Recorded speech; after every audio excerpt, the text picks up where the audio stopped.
Hey, what's up? It is DJ. Today on Farm Sim News, we have a quick recap of this past week's information on Farm Sim 25. The Colossus Harvesters Pack is getting one more update, and we have an update to the Millennial Farmer map. If you like staying updated yourself with all the latest news in Farming Simulator, get subscribed.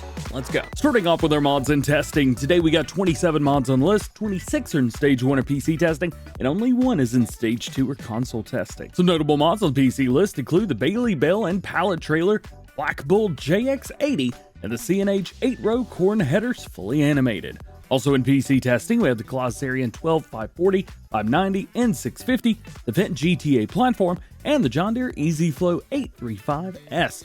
Rounding out the PC testing list, we have menu shortcut keys, more motor sounds, straw harvest pack, the farmhouse, and through the years. And your only mod in console testing today is the Sater 25K. With all that being said, we still have 336 mods waiting to be tested, and the current average waiting time for newly submitted mods is about 18 work days. I also would not expect any mods today. These are some of the largest numbers that I have ever seen for mods waiting, and I'm not exactly sure what's going on. I know we're getting ready for Farm Sim 25, but I've never seen what feels like so little emphasis being put on mods before. It is great to see that the mods are there, the community is submitting them. It just seems the QA doesn't have as much time for testing mods as before. Hey, if you want to help them out, there's job openings for QA on the Giants website. As for mods, well, I hope that we're able to get back to the way things used to be soon. But speaking of Farm Sim 25, it is Friday, and today we have our third set of fact sheets for Farming Simulator 25. Included today were 4 machines and 3 pieces of equipment: the AGCO White 8010 series and Anderson Merge Pro 915 windrow, Fendt 700 Vario, and the Bednar Omega 00 6000 FL seeder, Deutz-Var 6C RV shift, and the Kron Varipack V190 XC Plus round baler, and the JCB 435S wheel loader. I've already dropped a full video on YouTube showcasing the equipment and going over some information that you may not know about them, so check that out if you haven't seen it already. And if you're looking for more information on these fact sheets or the previous fact sheets from other weeks, well, you can find them all on a single blog on the Farming Simulator website, which will be updated every Friday until the game is released. However, not all machines will be announced through those fact sheets, which is why I'll also be showcasing all the other equipment as it's announced on the website, so stay tuned for that. But unfortunately, after the week number 3, they still haven't updated this part of the website yet. Giants also released information on peas this week, which will be one of the new crops coming to Farm Sim 25. Giants also mentioned the existence of green beans for the first time. However, they say we'll be getting more information on that soon, so get subscribed so you don't miss it. Included in the information about peas was a full growth sheet showing the plant's journey from seeding, which is done with a normal seeder, all the way through harvest. We also get an idea of how much yield we're going to get per hectare and the selling cost. Additionally, the Oxbow EPD 540E self-propelled pea harvester was revealed, which, let's be fair, most of you guys found in the fact sheet thumbnail a couple weeks ago. I've already got a full video showcasing off everything having to do with peas in Farm Sim 25, plus some information that you may not have noticed, so make sure to pull that video up after this one for a refresher. More info on FS25 as Giants dropped a video about spinach this week. The information in the video wasn't new per se, but it's something a little fun. However, they did say that we'll have to harvest the crop before it withers because we can't store spinach. Now, I'm not sure how long that's going to last because there's probably going to be a mod that comes out week number 1 that allows us to do so, but do keep in mind that you won't be able to store spinach in the base game when it's out.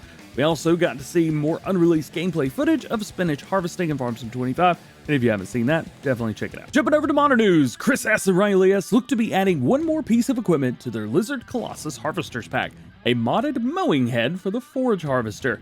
This would allow you to do a much larger width mowing and have the glowing markers on each side to do so.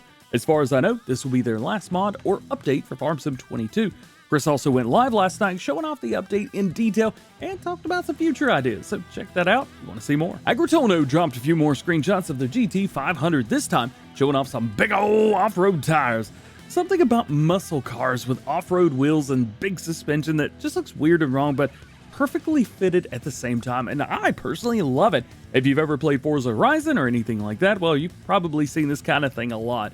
And soon, well, you'll have it in Farming Simulator as well. It's Bonning's got some more progress on their John Deere C12F corn head today for their X9 combine, but that's not all anymore. They finished up the mod and have made it so that it's not shiny anymore, but has realistic material, so plastic's a little bit dull, the metals are a little bit more shiny, and, well, the paint just looks like paint. There's also more lights on this header, so you can work better in low light situations, and got better signal lights. Additionally, there's a configuration for the attacher, that's what I was mentioning, so that the header now also works with the John Deere S-Series Combine.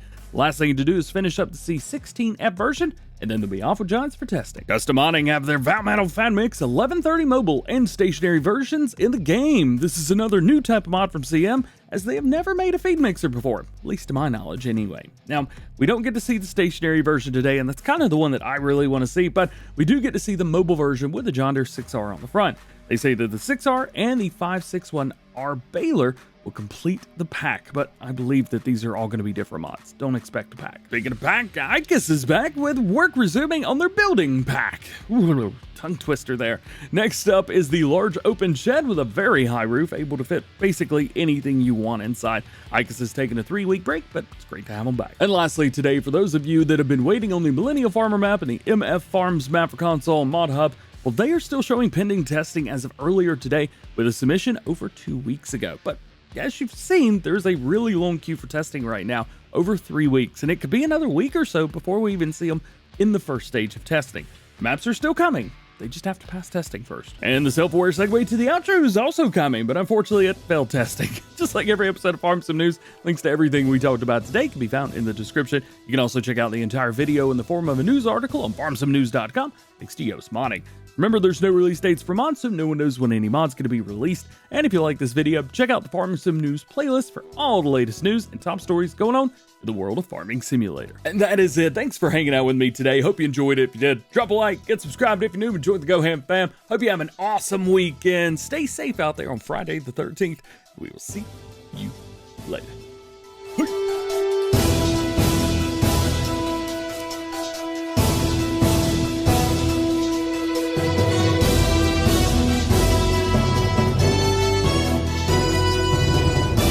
So, word on the street is no mods today, which means we have plenty of time to prepare the podcast. It's back. Let's go.